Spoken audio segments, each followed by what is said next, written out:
नमस्कार, मी नेत्रा दीपा पाटील, आशा व गटप्रवर्तक कर्मचारी संघटनेच्या वतीने आज माननीय जिल्हा आरोग्य अधिकारी यांना आपल्या वेगवेगळ्या मागण्यांचं निवेदन देण्यात आलं। त्यामध्ये आयुष्मान भारत जे आता गोल्डन कार्ड जिल्ह्यामध्ये काम सुरू आहे, त्यामध्ये ज्या त्रुटी आणि अडचणी आहेत त्यासंबंधी आपण अडचणी त्यांच्यासमोर मांडलेल्या आहेत। त्यामध्ये आरोग्य अधिकाऱ्यांनी असं स्पष्ट सांगितलेलं आहे की त्यांच्या वतीनं राज्य शासनाकडे पाठपुरावा सुरू आहे।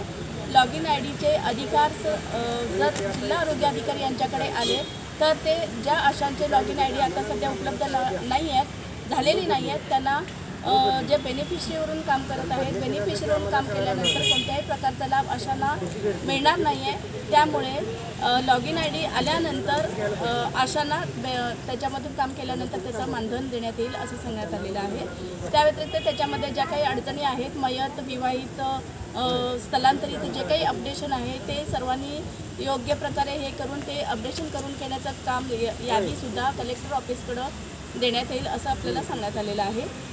आता जे काही राज्य आणि केंद्र सरकारचं 3 महिन्यापासून जे मानधन थकीत आहे त्यापैकी GIOचं मानधन अजून म्हणजे केंद्र सरकारचं रेग्युलर मानधन अजून आलेलं नाही आहे। तो खंड उपलब्ध झाल्यानंतर आपल्याला ते सर्व देण्यात येईल। त्या व्यतिरिक्त राज्य सरकारचं जे काही मानधन थकीत आहे ते सुद्धा डिसेंबर, जानेवारी आणि फेब्रुवारीचं मानधन मात्र या आठवड्याभरामध्ये सर्व आशांना ते मानधन वितरित होईल अशा प्रकारचं आता आपली चर्चा झालेली आहे। मातृवंदना योजनेअंतर्गत गेल्या 4 वर्षापासून जे काही थकीत मानधन आहे ही योजना आता महिला बालकल्याण विभागाकडे देण्यात येईल अशा प्रकारचं पत्र व सूचना आपल्याला मिळालेल्या आहेत। त्या अनुषंगाने आपल्या 4 वर्षाचं जे थकीत मानधन आहे त्याबद्दलचं सुद्धा पाठपुरावा केंद्र स्तरावरती, राज्य स्तरावरती करण्यात यावा, जिल्हा स्तराकडून असं आपण निवेदन आता आज दिलं। त्यासंबंधी पण चर्चा झाली, त्यासंबंधी पण त्यांच्याकडून सरांच्याकडून फॉलोअप घेण्यात येईल। त्या अनुषंगाने आता आशा मातृवंदना योजना भरण्यासाठी सक्षम आहेत, त्यांना चांगल्या पद्धतीनं भरता येतं, तर ही योजना आशाकडेच राहू द्यावी अशी आपल्या संघटनेच्या वतीनं मागणी करण्यात आली आहे।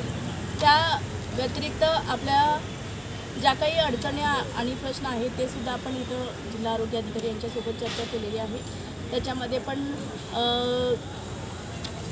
त्याच्यामध्ये सुद्धा जसं की माता बाल संगोपन कार्ड अवेलेबल नाही आहे तर ते उपलब्ध करून देणे, औषध किट उपलब्ध करून देणे, वेळेवरती मानधन जमा करणे, त्यानंतर जे काही आशांना मानधन जमा केल्यानंतर आशांना वेतन दाखला देणे, या अशा वेगवेगळ्या मागण्यांचं निवेदन आज जिल्हा आरोग्य अधिकारी यांच्यासोबत शिष्टमंडळ, संघटनेचे शिष्टमंडळ भेटलं, त्यांच्यासोबत चर्चा केली, सकारात्मक चर्चा झाली। सविस्तर आणखीन काही मुद्द्यासाठी जसे की गोल्डन कार्ड वाटपाच्या अजून काही मार्गदर्शक सूचना आलेल्या नाहीत, तर त्याच्यासंबंधी सुद्धा मार्ग काढण्यासाठी आणि आणखीन काही प्रश्नासाठी सविस्तर वेळ देण्यात यावी अशी आपल्या संघटनेच्या वतीने मागणी करण्यात आलेली आहे। त्यामुळे या अनुषंगाने आज ही इतपत चर्चा झाली आणि लवकरच त्याची कार्यवाही जिल्हास्तरावरून होईल। धन्यवाद।